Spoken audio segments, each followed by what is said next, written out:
Senhoras e senhores, com o coração batendo forte, a cabeça tranquila, estamos começando mais um Caça-Like, o primeiro podcast do Grupo Selma, é isso aí. E hoje o programa está especialíssimo. Temos duas convidadas aqui maravilhosas e o tema é transexualidade. Temos aqui a Dávila Jucá, 22 anos, ela é psicóloga, pós-graduanda em sexologia aplicada, pesquisadora em sexualidade pelo Grupo de Estudo e Pesquisa em Sexualidade Humana da Universidade Selma, tendo também experiências em estudos em Mindfulness, luto e morte. Temos também aqui a nossa querida Alice de Macedo Lira, 18 anos, secretária-geral do coletivo Disparada, diretora da frente LGBTQIAP+, discente dos cursos superiores bacharelado em jornalismo e licenciatura plena em teatro, no Selma e na UFMA, respectivamente. Coordenadora da Casa Florescer, formada como técnica de gerência em saúde pelo IEMA, estagiária de coordenação do mestrado em artes cênicas. Vamos respirar aqui porque é muito currículo para uma moça de 18 anos. Pessoal, é o seguinte, o programa hoje está especialismo, o tema transexualidade é um tema muito atual, né? Muita gente querendo saber o que está rolando, o que está acontecendo, e a gente está com muita informação aqui, com duas pessoas aí que vão contar suas histórias e tudo mais. Vamos começar falando o seguinte, segundo a matéria do jornal Gazeta do Povo de Curitiba, sobre dados da ANTRA, Associação Nacional de Travestis e Transsexuais, intitulada As Estatísticas sobre Trans no Brasil são pura narrativa. É isso mesmo. Aqui eles dizem o seguinte na matéria. Estima-se que 1,9% dos brasileiros sejam trans, algo aí em torno de 4 milhões de pessoas. O jornalista Eli Vieira, que assina a matéria, ele diz o contrário. Ele afirma que é abaixo de 0,5% e ainda assim seria um número bem exagerado. Eu queria saber de vocês, vocês têm algumas informações sobre essa questão de estatística? Como é que está isso aí? Bom, com relação a essas questões de estatística e transgeneridade, quando a gente fala de transgeneridade, a gente fala de todas as pessoas que não são cisgêneras.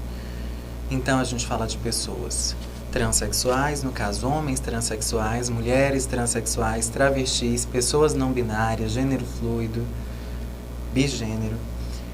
E se tratando de transgeneridade, a gente tem que levar em consideração a autodeclaração. E quando a gente fala de autodeclaração, não necessariamente isso vem acompanhado de um acolhimento e de um respeito. Porque o fato de eu me declarar mulher não significa que não vão haver pessoas no corpo social para me chamarem de homem. Isso se chama transfobia. Então eu tenho todos os meus documentos retificados e mesmo assim ainda sou alvo de transfobias intensas. É importante que a gente leve em consideração mesmo, e eu falo isso com veemência, que todos os estudos, não todos, talvez seja generalizar demais, mas grande parte dos estudos e das pesquisas quantitativas com relação ao público das transgeneridades, elas não levam em consideração a identidade de gênero e a expressão de gênero. Elas levam em consideração a identidade de sexo, que é a identidade biológica, a identidade anátomo-fisiológica, cromossômica, hormonal. Então, é preciso que a gente entenda que são circunscrições distintas. Cada campo é um campo. Gênero é diferente de sexo biológico. Então, aproveitando essa tua fala, nós vamos começar aqui as perguntas e um bate-papo descontraído, nada muito sério, porque o tema é um tema muito sério. Então, a gente tem que tratar esse tema sério de forma descontraída. Até para quem está assistindo a gente aí também sentir que o preconceito é que mata. O preconceito é que mata. A maldade também, humana é que mata. Então, a gente vai falar sobre isso mais na frente. Dávila, qual é a diferença básica? Isso aí é assim, aquela pergunta básica, assim, que todo mundo quer saber, entre sexualidade e gênero. Ou seja, essa diferença aí entre travesti e transexual. Bom, quando a gente fala de travesti e transexual, a gente está falando tanto de sexualidade quanto de gênero. Mas a gente tem que entender que sexualidade não é sinônimo de orientação afetiva sexual. Sexualidade, ela é sempre no plural, então são sexualidades. A sexualidade é um grande horizonte, com várias cenas. E é um horizonte que venta muito. Então, ele está sempre em movimento. Não é estático. Sempre modificando. Isso. Quando eu digo modificando, é no sentido de que as pessoas se redescobrem. Elas tomam consciência. A história, ela está constantemente sendo escrita e inscrita. Então, o gênero, ele está dentro da sexualidade, num sentido de olhar a sexualidade como um grande campo, uma grande dimensão humana. E digo, a sexualidade, ela hoje é concebida como dimensão humana.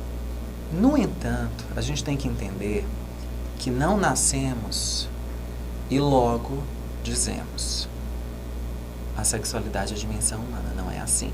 A palavra sexualidade, a palavra gênero, os conceitos a respeito dessas palavras, eles são construídos social, cultural e historicamente, recebendo vários atravessamentos políticos. Então, é preciso ter em mente que, por mais que a gente tenha uma identidade de sexo, essa nominação, ela é social. Se eu nomino sexo masculino, sexo feminino, sexo intersexo, isso é social. Mas isso aqui, a corporeidade em si, a concretude da corporeidade, a gente nasce com ela. Mas os nomes que damos, as classificações, essas categorizações são sociais. O gênero, ele necessariamente é um conceito sociocultural que faz referência tanto à nossa identidade, é uma das nuances da nossa identidade, e ela também fala da nossa expressão. Ou seja, nossa expressão de gênero, nosso repertório comportamental na sociedade, nas relações interpessoais, é o modo que eu aparento, é como eu me expresso, como eu estou no mundo. Quando eu falo de identidade, e eu falo que gênero é somente uma das nuances da identidade, é para a gente entender que identidade de gênero, ela não é a identidade do indivíduo como um todo. Ela é subjetiva, no caso.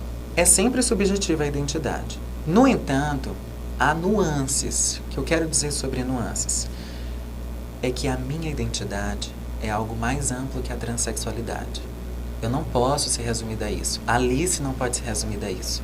E nenhuma outra travesti ou pessoa transexual, transgênera pode. A nossa identidade, ela é social, ela é econômica, ela é cultural, ela é étnico-racial. Entende? Ela é uma identidade que também é de sexo. Então, você consegue perceber como são costuras? Como é uma espécie de totem. E esse totem é subjetivo. Uma coxa de retalhos, né? Vamos Isso, dizer assim. Uma coxa de retalhos. Então, se eu for dizer, sexualidade e gênero têm suas origens sociais, num sentido de nominação e elaboração de conceito. Mas quando eu falo de gênero e orientação afetiva sexual, são coisas diferentes. A orientação, o gênero, ele, de certa maneira, ele delineia orientações afetivas sexuais no sentido de, por exemplo, homossexual, pessoas que gostam de outras pessoas com o mesmo gênero que o seu. Homoafetivas. Isso, homossexual, homoafetiva. Mas a gente fala homossexual porque sexual já amplia, já abarca a afetividade, né? Afeto é tudo que afeta e não necessariamente as pessoas buscam romantismo. Então é preciso que a gente entenda isso, que o gênero ele é muito amplo e as orientações elas nunca são opções. E também não é o outro que me orienta na sexualidade. É o meu desejo que se orienta para tal. Então, quando eu falo orientação afetiva sexual, eu não estou falando que alguém me orientou e também não estou falando que eu escolhi isso. Eu estou falando que eu gosto de determinadas pessoalidades e que meu desejo é tal.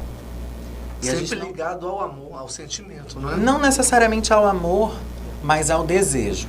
O desejo ele é mais amplo. E ele não se relaciona só a amor. Ele se relaciona a erotismo. Enfim, ele se relaciona a muita coisa. Certo. A vida como ela é. Ok. Alice, em que época da sua vida você começou ali a perceber que você era trans? Então, tudo começou pra mim, primeiramente. Foi lá na primeira infância, como muitas pessoas trans. Então, eu lembro de, até hoje, estar assistindo um filme. Estava assistindo Barbie, Vida de Sereia, tinha acabado de lançar.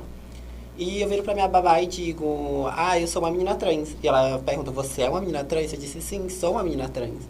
E lembro dela simplesmente organizando um desfile entre eu, ela e a filha dela.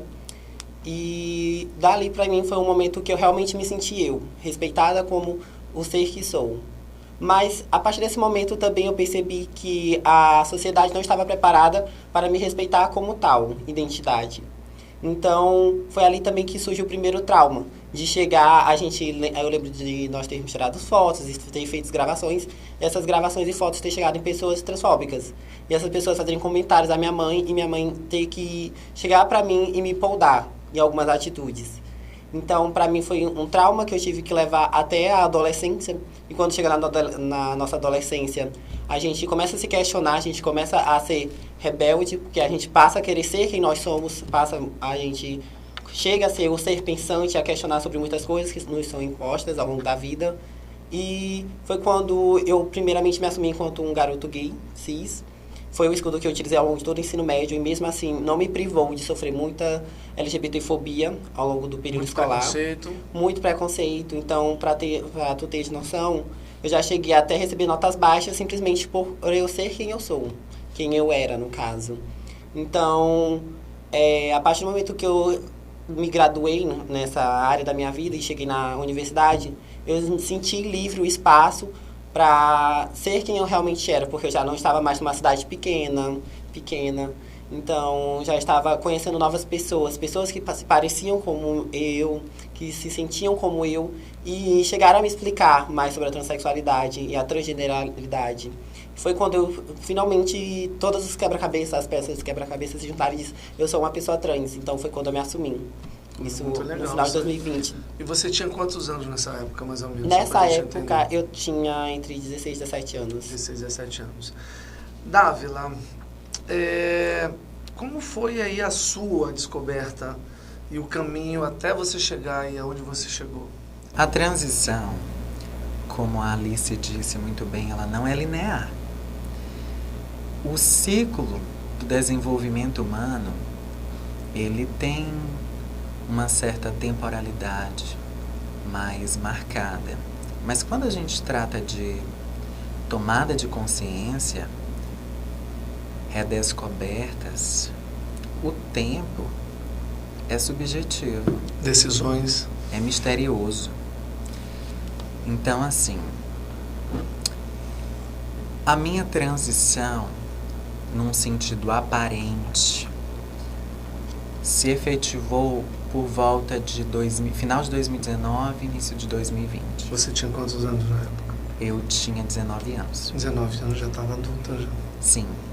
E eu optei por usar roupas socialmente conhecidas como femininas, num sentido bem nítido, depois que eu mudei de nome. E essa mudança de nome foi algo assim muito delicado. Por quê? Porque eu amava meu antigo nome e continuo amando. Mas eu precisei mudar de nome. Por quê? Porque eu não vivo só com as pessoas que me amam e que percebem que, independentemente do nome, eu sou uma mulher.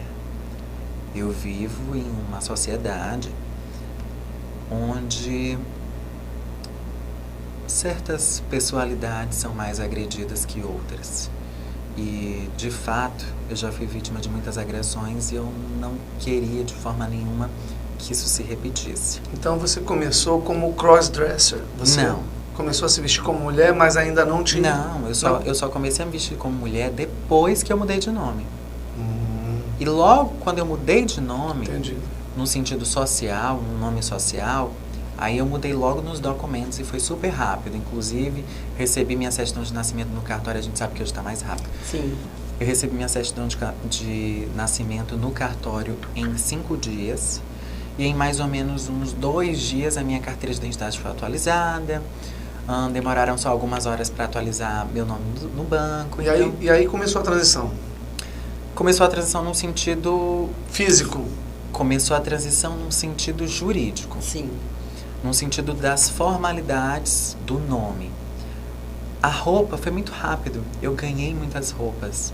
E ganhei muitas roupas da minha mãe. Olha que legal. A mãe aceitou de boa logo. Mãe, né? A minha mãe, ela sempre me acolheu muito bem. Meu pai também. Só que não foi no mesmo tempo. Sim. Tudo tem um tempo. Meu pai é um excelente pai. Minha mãe é uma mãe, assim, magnífica, magnânima. Mas assim como eu evoluí, ela também evoluiu e continua evoluindo. E assim o meu pai, e assim meus familiares, e assim meus amigos. É preciso entender que por mais que a gente seja trans, isso não blinda a gente dos atravessamentos do machismo.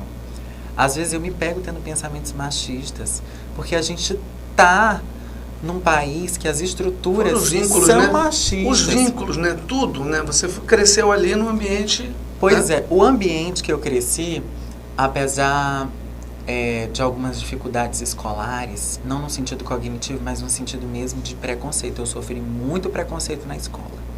Violências de diversas Isso ordens. afetou o teu psicológico? Assim, você desenvolveu alguma coisa? Alguma fobia? Bom, eu desenvolvi uma urticária crônica. Nossa. Físico, né? Físico. Foi pro teu físico, então. Isso, eu psicossomatizei. Então isso foi muito pesado, porque eu comecei a ser vítima dessas agressões muito cedo. Porque desde os 3 anos, eu já era uma pessoa bem fora da curva da masculinidade. Então você imagina uma pessoa que é dissidente. Imagina. Toda ruptura, ela traz traumas, né? Isso, traz. Eu acho que traumas, na verdade, é tudo que marca. Eu acho, não, eu tenho certeza, a psicologia diz isso. Traumas são tudo que marca. Marcas podem ser, digamos assim, boas, ou elas podem ser ruins. Eu tenho as duas. Então, todos nós assim, temos, né? Na verdade, pois é. Todos nós temos. A questão é que a transexualidade, ela expõe a gente a certos cenários que outras pessoas nunca serão expostas. Entendi. A gente está falando de algo que é extremamente É como se você estivesse numa vitrine. O tempo todo as pessoas ali te observando, cada passo, cada coisa que às você vezes faz. sim, às vezes não. Quando eu digo às vezes sim, é num sentido de que, por exemplo, eu e a Alice, nós já somos altas. Sim. E aí eu... Ainda usa um sapato Eu alto? só uso salto, ela usa salto também. Então, assim, isso já é algo que chama atenção. Sim. Principalmente aqui nessa província que se chama São Luís do Maranhão. No entanto, quando você vê uma mulher alta, que tem um pomo de Adão, que é isso aqui, e que não tem prótese de silicone, não tem o peito grande, isso já é outra coisa que chama atenção. Aí quando você vê essa mulher alta, que tem um pomo de Adão, não tem o peito grande, Tem a voz mais firme, né? tem a voz que não é considerada tão feminina num sentido biológico, enfim, essas classificações por vezes esquisitas, aí começam alguns incômodos, começa a se tornar meio movediço, meio melindroso, meio espinhoso, e preciso destacar uma coisa. Recentemente, aqui na Universidade Selma, veio uma escritora e psicóloga, Valesca Zanello. E a Valesca Zanello escreveu um livro que se chama A Prateleira do Amor, que é uma espécie de ensaio de um outro livro dela, que, se eu não me engano, se chama Saúde Mental, Gênero e Dispositivos, alguma coisa assim. Eu não vou recordar o nome exato. Sim. Mas a gente conversando no particular, ela me falou uma coisa que eu achei muito interessante. E eu falei para ela, ela confirmou para mim, ainda não tinha lido o livro, é o seguinte: existem diversas mulheres na prateleira do amor. Mulheres diversas, mas não tão diversas assim, porque nenhuma é trans. Sim. Porque as mulheres trans, quem quer expor? Ninguém. As pessoas costumam ter vergonha. Isso num sentido de probabilidade. Não tô sendo tão, eu não quero ser determinista, porque há casos e casos. Mas no sentido de probabilidade, As mulheres trans, elas não estão na prateleira do amor. Elas estão no estoque, no escuro. É mais fácil você ver mulheres trans e travestis na rua, Entendi. na prostituição, Nas calçadas, né? nas calçadas, às vezes até como pessoas em situação de rua. De risco, né? Claro, a situação já é de risco, independente da situação socioeconômica. Por quê? Porque o fato de você ser trans já te expõe a muitas violências. Pode ser no shopping, pode ser numa faculdade. Pode ser na padaria. Isso, pode ser em qualquer lugar. Então, o que eu quero dizer é que, às vezes, as pessoas que buscam a transexualidade, num sentido de erotismo, elas buscam já com a vergonha. E é importante que a gente não incorpore essa vergonha, que a gente não tenha vergonha de si. Medo, né? Que a gente não tenha medo de si também. Sim. É importante que a gente fortaleça a nossa autoestima. E é importante também que a gente se enxergue como seres que têm subjetividade. Porque eu e a Alice, a gente sofre as questões da transexualidade. Eu, Alice, Julia Naomi, que é minha amiga trans, e uma série de outras travestis e mulheres transexuais. A gente sofre os atravessamentos sociais, mas a gente tem uma subjetividade, a gente tem uma individualidade, então a gente tem desejos que são únicos. A gente tem que ver que a gente tem individualidade e a gente também está em sociabilidade. É importante a gente ficar se recuperando para não ir tanto em algumas ondas, sabe? É como diz Maria Bethânia, não me misturo e não me dobro. É importante lutar, no entanto, não dá para abraçar o mundo com os próprios braços. Você que participa de grupos e tudo mais, como é fazer ativismo hoje em dia? Primeiramente, começa sempre quando a gente busca assim, localizar politicamente. Primeiramente, se localizar enquanto ideologia, nas ideologias que nós acreditamos e pretendemos levar ao longo da nossa vida. Então, o Brasil mesmo é um país cheio de ideologia. Então, se localizar enquanto pessoa, entender que eu acho isso coerente, isso eu já acho não tão incoerente, já é muito complicado para uma pessoa em si. E quando a pessoa se reconhece enquanto pessoa trans, para mim, já fica 1000 vezes mais complicado fazer esse ativismo, porque muitas das vezes nos é negado esse espaço. Querem falar no nosso lugar, querem falar sobre nós, querem falar sobre a nossa luta, mas não quer ceder o espaço para nós mesmas terem essa voz. Você colocou que é difícil, mas é uma tarefa que você resolveu, mesmo jovem, aos 18 anos, abraçar e seguir. Essa é a tua missão. Então, voltando com a minha fala, então, quando a gente recebe esse local de fala, quando a gente luta por ele, quando a gente se coloca no holofote, nós mesmos temos que montar o nosso holofote e nos colocar nele, a gente acaba se posicionando em muitas questões, primeiramente enquanto pessoa trans e segundamente enquanto comunidade. Porque para mim cada pessoa trans tem sua individualidade e uma pessoa trans não pode falar por todas. Eu enquanto pessoa trans branca, eu não posso falar nas dificuldades que uma pessoa trans preta vivencia, uma pessoa trans indígena. Então, cada pessoa trans tem a sua ideologia, tem o seu pensamento, a sua militância, a sua atividade de luta. Então, a partir do momento que a gente se reconhece nas nossas limitações, nas nossas identidades, a gente passa a erguer a bandeira de não só eu falar, eu também tenho que dar a voz. A partir do momento que eu consigo essa voz, eu tenho que ceder a minha voz também para que outras pessoas recebam essa luz. Então, pessoas como a Raíssa Mendonça, a Lohana Pausini, a Dávila, a Ju, que é nossa amiga. Então, são diversas pessoas trans, diversas mulheres trans, com vivências diferentes, com trajetórias políticas diferentes, mas que lutam pela mesma causa, que buscam o mesmo objetivo. O mesmo ideal. Sim, que é o respeito. É a gente poder sair, conviver em sociedade e não ser desrespeitada na rua, na universidade, num supermercado que nós fomos. E sermos livres para ser quem nós somos com o nosso corpo. Como a Dávila estava falando, que muitas das vezes a gente quer, muitas das vezes, expressar a nossa identidade de gênero, mas por conta de uma sociedade transfóbica e machista, a gente acaba tendo que nos adequar a muitos estereótipos para as pessoas nos respeitarem. Então, tal como a Dávila falou, que ela só teve só se sentiu confortável de se expressar enquanto mulheridade a partir do momento que ela retificou o nome. Porque quando você é retificada, as pessoas passam a minimamente te respeitar mais. Então, quando elas pegam teu documento, quando elas vão te registrar em alguma coisa, elas olham teu nome, elas vão ter que te respeitar por aquilo que está ali. E mesmo assim, muitas das vezes não é respeitado. Não acontece, não é uma realidade Então, que acontece. Isso que ela falou é muito importante. A representatividade, ela é sempre parcial. Ela nunca é total.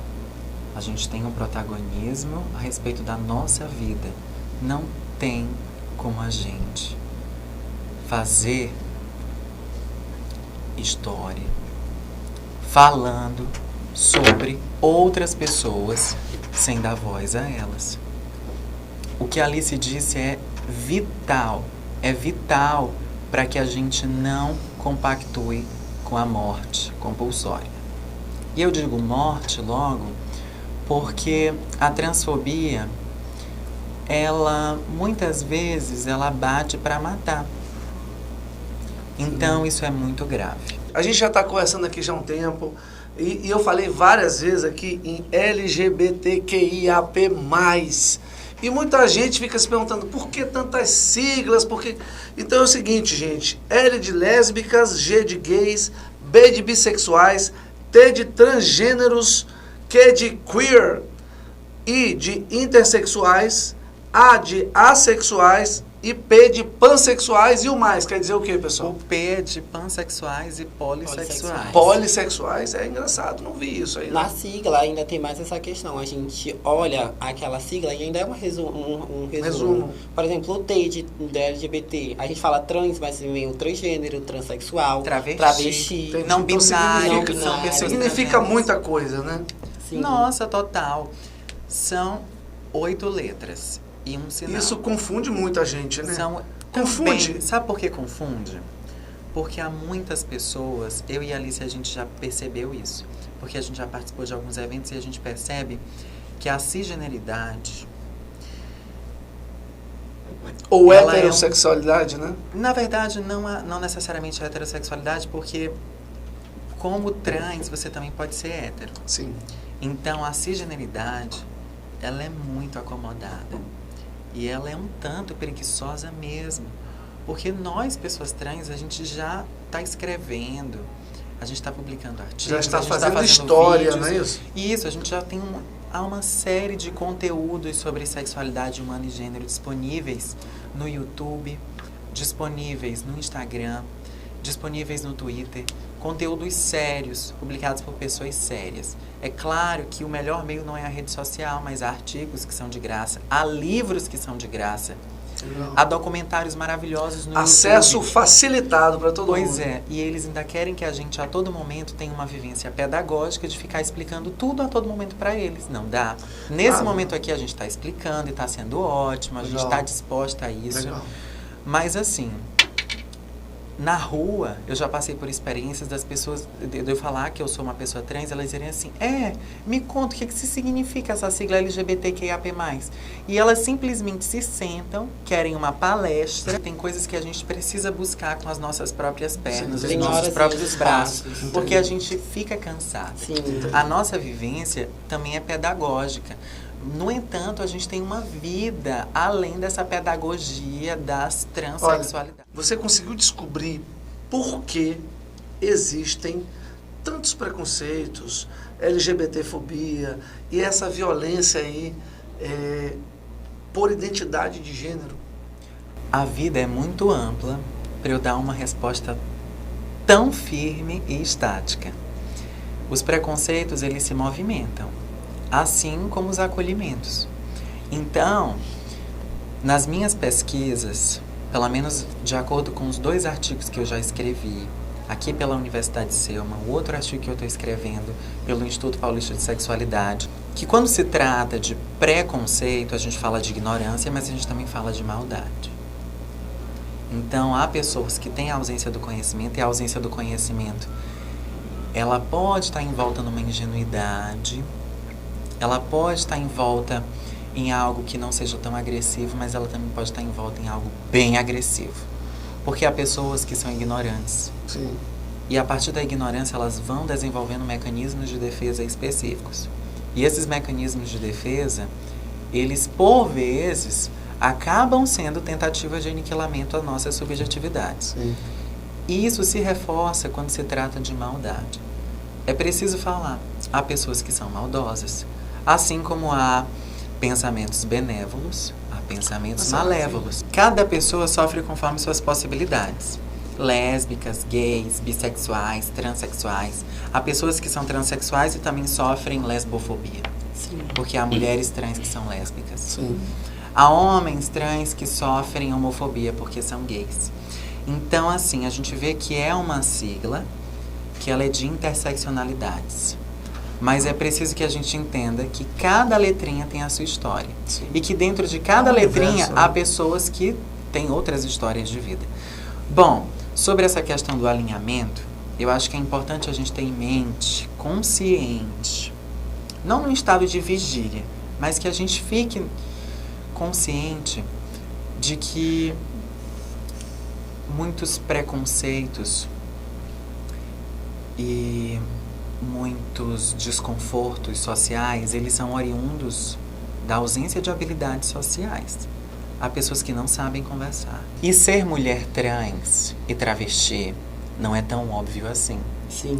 Porque identidade de gênero é diferente de expressão de gênero. Sim. Cada pessoa tem seu corpo. A feminilidade é plural. Eu não posso dizer que eu sou mais feminina que a Alice, eu não posso dizer que a Alice é mais feminina que eu. Não existe um termômetro para isso. Não existe. A passabilidade, ela por vezes coloca isso. Sim. Essa mensuração. No entanto, não há.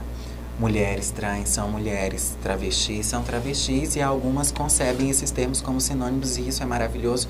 A gente precisa sempre levar em conta a questão da autodeclaração. Bom, pessoal, é o seguinte, o papo tá muito bom, a gente ainda nem chegou na metade das perguntas que eu queria fazer e já tá na hora do nosso intervalo comercial. E eu preciso fazer o intervalo porque daqui a pouquinho a gente volta com Caça Like, o primeiro podcast do Grupo Selma. Até daqui a pouco.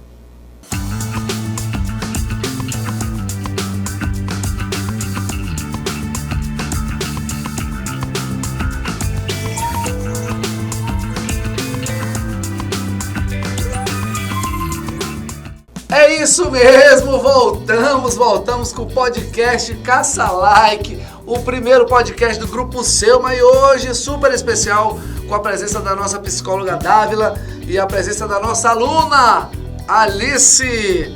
É isso, pessoal, é o seguinte, vamos aqui, eu quero falar com você, Alice, hoje, saber o seguinte, é por que você que é uma pessoa ativista ali dos grupos e tudo mais, por que que tem tanta polêmica aí quando o assunto é ideologia de gênero? Então, para mim, o que rodeia muitas das vezes a ideologia de gênero é o preconceito de muitas pessoas de realmente não quererem se informar, não quererem se capacitar a entender ao outro. Porque quando falamos de ideologia de gênero, estamos falando sobre como a identidade de gênero, estamos falando sobre expressão de gênero, estamos falando sobre o universo que envolve a cidadania. Então, para mim, quando as pessoas justificam a não aprendizagem do respeito ao outro, de como respeitar, de como agir socialmente com o outro, utilizando estereótipos e pensamentos e dogmas religiosos ou então políticos, muitas das vezes impõe e fala que, muitas das vezes, eu, enquanto ser humano, enquanto ser vivente social, não aceito o outro no todo e não quero aprender acerca do outro. Então, esse é, para mim, o maior obstáculo de falarmos sobre ideologia de gênero, sobre sexualidade. As pessoas não quererem que a informação chegue, continuem sendo ignorantes. Segundo dados da ANTRA, Associação Nacional de Travestis e Transsexuais, na mesma matéria do jornal Gazeta do Povo que a gente falou lá atrás, não é? Que a gente falou anteriormente, em 2020 o Brasil assegurou para si o primeiro lugar no ranking dos assassinatos de pessoas trans no mundo. Ou seja, Há anos. 2020 o Brasil estava ali no topo, né? Como primeiro lugar. 2021 também. Aqui no site da Agência Brasil, o que chama a atenção é a matéria publicada no dia 12 de maio de 2022 com o título Número de mortes violentas de pessoas LGBTI+, subiu 33,3% em um ano. Ou seja, de 237 em 2020 aumentou para 316 em 2021. Quer dizer, se em 2020 o Brasil já era o topo, então o Brasil continua no topo. No O caso. Brasil, ele E sempre essa informação- esteve nesse auge. Essa informação ela foi produzida através de um dossiê pelo Observatório de Mortes Violentas contra LGBTI+, resultado de uma parceria com a ANTRA, Acontece Arte e Política LGBTI+, e a ABGLT, Associação Brasileira de Lésbicas, Gays, Bissexuais, Travestis, Transsexuais e Intersexo. Agora é o seguinte, segundo o site Poder 360, de janeiro a junho de 2022, o Brasil registrou 135 mortes de pessoas LGBTI, segundo pesquisa do GGB, Grupo Gay da Bahia. Ou seja, pessoal, vocês sabem, e todo mundo sabe, que ser trans ou ser LGBT hoje no país é uma condição complicada, porque você sofre, além do preconceito, você sofre com a sua vida até às vezes, né? Então, A autenticidade, ela nos põe em risco. Sim. De fato, é isso. vocês estão preparadas para correr esse risco? Bom, a gente já é trans. A gente já a transição, ela é eterna. A Sim. gente não tem assim... Tem como voltar? Olha, até tem. Porque o que eu quero dizer é que essa questão de ir e voltar, idas e vindas, é muito subjetivo. Há Sim. pessoas trans que fazem a transição nas roupas e depois elas precisam voltar a usar roupas masculinas. No caso, mulheres Entendi. trans. Por conta do preconceito. Isso é muito pesado. Entendi. Porque são ameaças de morte, é desemprego. Então, ser autêntica tem um preço. A gente não pode dizer como essas frases motivacionais. Seja você mesmo. Sim. Não há nada mais libertador. E eu sempre digo, ser você mesmo, você mesma, você mesme, é algo seguro e perigoso. Você atribui a quê tanta violência contra as pessoas LGBTQIAP+. Por que essas pessoas sofrem tanta violência? Porque a cisgeneralidade normativa da heteronormatividade não quer aceitar que muitas das vezes tem pessoas que fogem da curva, que fogem da normatividade, que fogem dos estereótipos que até hoje é impregnado na sociedade.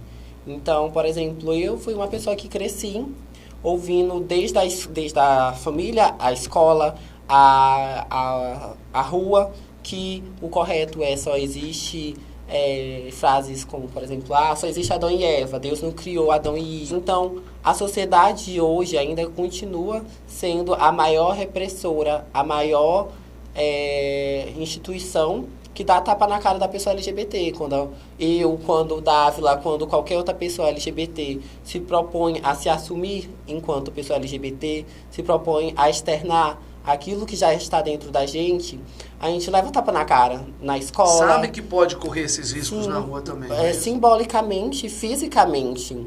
Fora também que quando essa expressão não sai, acaba se externalizando. Dávila, que é psicóloga, sabe muito bem que quando muitas das vezes essas pessoas LGBTs são coagidas a retornar para dentro de si, retornar para se sentir seguro, acaba se tornando depressão, ansiedade, Estresse pós-traumático. ocasionando Traumas, né? muitos Traumas que Sim. levam até ao suicídio, né? Eu já vi casos Sim. de Sim. pessoas LGBTs que cometeram suicídio porque foram expostas, porque vazou aí uma foto, um vídeo, ou, né? E elas tiveram problemas pessoais sérios e o que levou ao suicídio. Ricardo, existe também a morte em vida. E o que é a morte em vida? É quando uma pessoa está viva, mas ela está envolta em certas morbidades. E isso compromete totalmente a vitalidade dela. Então, é algo muito perigoso. A transfobia, ela é como se fosse uma grande árvore. Mas todos os frutos, todas as folhas são venenosas. Todo o ar que ela produz é venenoso. E as raízes elas se engatam com outras árvores e vão comprometendo. A transfobia, ela tira o ar, simbólico e literal. É preciso que a gente leve em consideração que esses preconceitos, eles existem também há muito tempo. Não são coisas de agora. A medicina já compactou com isso, a religião, a política. Então, a gente está falando de grandes instâncias, grandes instituições. Isso tudo contra a subjetividade, a autenticidade. Então, você vê que é como se uma rosa, digamos assim, é como se uma rosa ela fosse plantada num campo de guerra. O solo pode até ser um solo que dê para ela pegar. Mas vai adiantar? Pasmem. É uma rosa num campo de guerra. Talvez ali não seja o lugar dela. Ou talvez ali não seja o lugar da guerra. Entendi. Olha, bem bacana. Falando em guerra, todo mundo já teve aí na sua infância, na sua adolescência, na sua juventude, os seus heróis, né? Eu queria saber das duas convidadas, quais são os seus heróis? Para mim, a primeira heroína que eu posso citar como exemplo foi a minha própria mãe, minha mãe biológica, que ela, para mim, foi o primeiro exemplo de mulher batalhadora, e é, para mim, até hoje, um exemplo de mulher batalhadora. E quando eu olho minha mãe, eu olho para mim um sinal de mulheridade, de força, de vitalidade, porque ela enfrentou uma sociedade inteira para criar 3 filhos. E ela é teu porto seguro, então. Sim. E não somente ela, mas também muitas professoras que formaram, que me auxiliaram até mesmo na escola, que chegaram na minha mão e disseram: você não vai desistir, porque você é incrível, você é um aluno, naquela época você era um aluno incrível, impressionante, inteligente, que tem potencial de se desenvolver, e você não vai desistir por conta dessa opressão da sociedade. Então, hoje eu tenho para mim também uma segunda mãe, uma mãe adotiva, que é a Raíssa Mendonça, que é a fundadora do Instituto Raíssa Mendonça, que é a cabeça do projeto da Casa Florescer, que acolhe pessoas. Psicóloga. Também psicóloga formada Legal. pelo Selma. É mulher trans. E para mim é uma mãe que me adotou e me mostra todo dia o tanto que a luta para dar acolhimento, dar amor, dar esperança a essa comunidade dentro de uma casa que é mantida somente pelos recursos dela e por doações, mostra que eu também posso chegar no mesmo espaço que ela chegou, de ser um dia formada, de ser um dia respeitada e poder estar dentro da política. E para mim a Raíssa Mendonça é sinônimo de esperança, resiliência, porque ela que me acolheu lá atrás, no meu momento mais difícil, quando eu não tive a oportunidade de continuar na capital, para mim continuar cursando na universidade. Então, ela pegou, me acolheu e disse que eu ainda havia esperança. Então, para mim, essas são minhas heroínas. Pô, legal, muito legal. E você, Davi? Eu diria que a minha mãe. Olha. A minha mãe. A mãe aqui tá ganhando, hein? A mãe Isso, tá em primeiro lugar. A minha mãe, Coema Jucá, é o nome dela, inclusive. Um beijo. E a minha tia Stephanie. São heróis reais. O povo espiritual que me acompanha, que me ajudou e me ajuda sempre. Legal. E que nunca me discriminaram de forma nenhuma. Então, a todo o meu povo, que é cigano, que é das almas, um povo grande, um povo vasto. A deusa que me enxerga como mulher, para você entender que essa coisa do conceito do herói e da heroína é muito pessoal. Certo. E precisa acolher. Não basta só inspirar, tem que acolher também. Então, são pessoas que eu me inspiro, são forças que eu me inspiro, melhor dizendo, e que não me deixam cair no campo da perturbação. Olha que legal. Bem legal. Bacana. Bom, pessoal, agora a gente já conversou muito. Agora vamos aos casos aí de pessoas que lutaram aí durante muitos anos, pessoas célebres, artistas, pessoas do mundo business, enfim. Vamos ver aí quem são aí as 10 pessoas que nós listamos para apresentar, que são aí pessoas transexuais. E que tem muita gente que não sabe, né? Muita gente que não conhece, algumas pessoas são conhecidas, outras nem tanto, algumas do Brasil, outras de fora. Vamos ver aí, editor.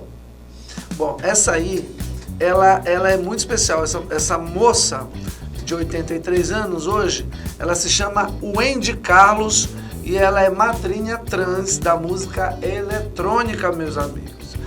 E segundo o jornal The Guardian, ela fez a música saltar para o 3D, o gênio recluso do sintetizador. Ela é viva, Wendy Carlos, 83 anos, faz aí o maior sucesso aí nas pistas de dança. Vamos para outra. Essa Charlotte von Marschadorf.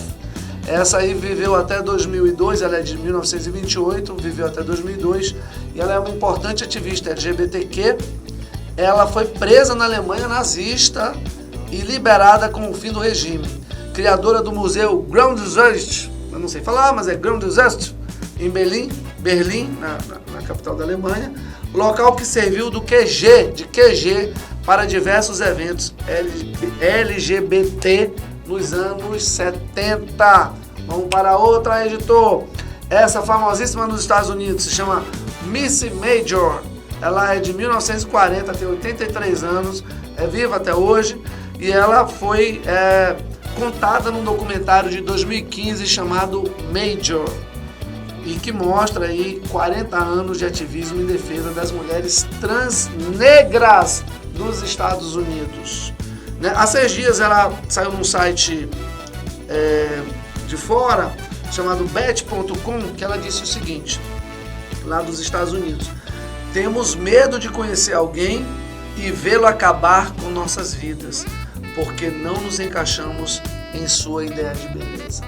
Essa é a Missy Major, bem famosa nos Estados Unidos, viu? Vamos para outra. Olha, essa aí é outra ícone. Se chama Renee Richards. Ela é de 1934, ela tem 89 anos e ela fez história, pessoal, como tenista trans, competindo no US Open, que é um dos campeonatos internacionais de tênis famosíssimos, né? Depois de uma longa batalha judicial, ela conseguiu chegar nas finais de dupla feminina em 1977 e no ano 2000 ela foi incluída no USTA, Eastern Tennis Hall of Fame, Hall da Fama do tênis oriental, pessoal. Super famosa aí a Renee Richards. Vamos para outra, editor. Bom, essa aí é brasileira, famosíssima, se chama Rudy Pinho. Rudy Pinho, ela viveu até de 1944 até 2021 e ela é atriz e cabeleireira famosa dos anos 80. Essa eu conheço. Foi cabeleireira de vários artistas aí, a Suzana Vieira, enfim. E ela trabalhou como atriz em 3 filmes, incluindo Navalha na Carne e no teatro, você que é atriz, Divinas Divas, que foi exatamente um documentário, né? Sobre. Ela é a primeira mulher transexual a lançar um livro no Brasil e hoje sua carreira como escritora já inclui 10 títulos, viu, pessoal? Rudy Pinho. Vamos lá, editor. Bom, essa famosíssima é uma atriz talentosíssima, Rogéria, e ela nasceu em 1943 e morreu em 2017. A mais conhecida atriz transexual brasileira. Rogéria viu sua carreira como maquiadora mudar para os palcos e virar sucesso. Ela participou de diversas novelas, peças de teatros e filme. O último dele foi Divinas Divas, que é um documentário que conta a história de diversas outras atrizes trans dentro do Teatro Rival no Rio de Janeiro. Está disponível na Netflix. Opa, vamos lá. Editor, essa era uma paixão nacional aí nos anos 80, Roberta Close, famosíssima, continua bonita, hoje ela tem 59 anos, ela é de 1964 e ela começou sua carreira como modelo da Thierry Mugler e da Jean Paul Gaultier, marcas famosas italianas, e ela se tornou sex symbol nos anos 80 por conta de sua transexualidade. E em seguida ela se tornou a primeira mulher trans a estampar a capa da Playboy no Brasil. Olha que legal. E ela teve aí, no programa de televisão recente, ela disse o seguinte, abre aspas, nunca consegui viver de outra maneira, recebi castigo dos meus pais, tratavam de uma forma que era como se eu fosse uma coisa que estava fazendo que não compreendiam, porque não tinha uma explicação. Não é como hoje que as pessoas são ensinadas a lidar com essas comunidades. Tudo era um grande acontecimento. Eu ia à praia, à boate, e era um grande acontecimento. E era mesmo, pessoal. Ela declarou isso num programa de televisão recente, Roberta Close. Hoje mora na Itália, casada com um empresário, vive muito bem, obrigado. E veio ao Brasil aí, final do ano, passar as festas. E fez aí, participou aí de um programa de televisão e deu essa entrevista. Vamos lá. Bom, essa famosíssima, essa é a Caitlyn Jenner. Ela é atriz, modelo, socialite, ela é ex-atleta. Em 1949 ela nasceu, ela tem 74 anos, né? E ela foi casada por 22 anos com Kris Jenner, sim, que é a mãe das Kardashians, né? Ela tem 2 filhos com a Kris Jenner, que se chama Kendall e Kylie Jenner. São os irmãos aí das irmãs Kardashians, né? Caitlyn Jenner, ela tem 5 filhos em 3 casamentos hétero que ela teve.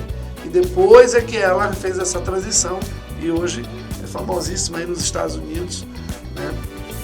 E atleta do decathlon masculino durante os Jogos, medalha de ouro durante os Jogos de Verão de 1976. Vamos lá? Famosíssimo esse aí, Laerte Coutinho, né? Que começou como crossdresser, aquilo que a gente falou, ele se vestia de mulher até, né, fazer a transição. Laerte passou por sua transição de forma bastante pública, de crossdresser até transexual. E o seu trabalho inclui créditos como roteirista dos programas TV Pirata, não sei se vocês conhecem, Sai de Baixo e TV Colosso. Ela também é apresentadora do programa Transando com Laerte no canal Brasil. E foi tema do primeiro documentário original da Netflix no Brasil chamado Laerte-se. É isso mesmo. Agora vamos para a nossa última celebridade. A maranhense Alexia Brito, a famosa Bota-Pó. Hoje está com 18 anos. Ela é influenciadora digital, maquiadora e humorista. Produz conteúdo no segmento de maquiagem e também material relacionado ao movimento LGBT e as causas trans. E uma vez, pessoal, é o seguinte, eu estava num shopping aí da cidade e encontrei com a Alexa. Como essa menina tem fãs e as pessoas param para tirar foto com ela. Muito interessante. E ela é muito carismática. Sim. Muito interessante. Ela começou cedo, né? Carismática. Começou cedo, sofreu aí os preconceitos, enfim. Pessoal, essas foram as pessoas que a gente tinha para apresentar no programa. São pessoas famosas. Uma delas que chamou muita atenção, aliás, 2 super famosas, a Roberta Close e a Rogéria, foram personalidades assim que fizeram muito sucesso. Janaína dos Leopardos foi a primeira rainha de bateria. A Jane de Castro faz parte daquele documentário aí que a gente falou de Janaína dos Leopardos também. Né? Janaína dos Leopardos, ela foi a primeira rainha de bateria do Brasil. Muito legal. E ela foi praticamente apagada da história. Olha, essa eu não conhecia, essa eu não vou mentir. E agora, devido às movimentações mais profícuas, recuperaram essas informações e divulgaram que a Janaína dos Leopardos, na verdade, ela foi a primeira mesmo a desfilar como rainha de bateria. Ela tinha um carro só dela e ela tinha toda essa autonomia para conseguir fazer todas as artes, enfim. Isso está exposto no Divina Divas e é maravilhoso. Bem bacana. Pessoal, eu queria falar aqui do Instituto Sabrina Drummond. O Instituto Sabrina Drummond. É um ambulatório. Ambulatório, quero falar agora sobre o ambulatório Sabrina Drummond, que fica ali na Policlínica no Quatraque, gente. Na verdade, lá é um ambulatório trans. Sim. É voltado mesmo para as transgeneridades. Não só homens trans, não só mulheres trans, mas pessoas trans femininas, trans masculinas, travestis, não binárias. A questão leva esse nome Sabrina Drummond devido à existência de Sabrina. Não sei se você já a conheceu. Já. Mas Sabrina foi e é um pilar. E é importante a gente falar dessa morte dela, mas também falar de como ela viveu e como ela foi grande. E também como ela sofreu e como ela fez outras pessoas também. Ela fez muito bem para outras pessoas que não foram só trans, cis também. Agora eu quero dar a palavra, como a gente sempre faz no podcast, as considerações finais. Sabrina, nessa câmera aqui, fale para os nossos telespectadores. Dávila, aqui nessa câmera, fale para os nossos telespectadores uma mensagem aí, uma mensagem que você queira passar para as pessoas sobre o universo trans. O que você quer dizer para as pessoas aqui nessa câmera? A vida, ela é cheia de certezas e incertezas. Há 4 certezas sobre a vida: a morte, a incerteza, as mudanças e a ausência do controle. Então, que possamos usar das incertezas ao nosso favor, buscando a educação, a prosperidade, o sentido da vida e entendendo que a transgeneridade, ela é real e ela não vai deixar de existir só porque você não aceita. Muito bem. Agora a nossa estudante Alice. Alice, aqui nessa câmera aqui, fale para os nossos telespectadores uma mensagem aí do que o seu coração está dizendo agora. Primeiramente, busque conhecimento. A Dávila falou sobre mudanças, sobre incertezas, então vamos buscar sempre o conhecimento, sempre estar atualizadas, estar armadas de saber, diferentemente deles que gostam de estar armados com armas de porte branco ou então de fogo. Nós vamos com conhecimento enfrentar essa sociedade que muitas das vezes querem nos excluir, nos apagar nossa história, apagar nossa vivência, mas é através do conhecimento que a gente pode construir e disparar nossas balas de questionamentos. Pessoal, muito obrigado. Foi um enorme prazer estar aqui com vocês. Foi uma aula aí de sexualidade, transgeneridade, enfim. Eu acho que hoje a gente sai daqui mais feliz, mais contente, entendendo um pouco do universo LGBTQIAP+. Mais consciente. Mais consciente, talvez até menos um pouco leigo com relação a como lidar com isso, como menos tratar. Menos empedernido, né? Talvez. A gente vai se lapidando. Vamos lá. Pessoal, obrigado. E semana que vem a gente volta com Caça Like, o primeiro podcast do Grupo Selma. Até mais. Beijo!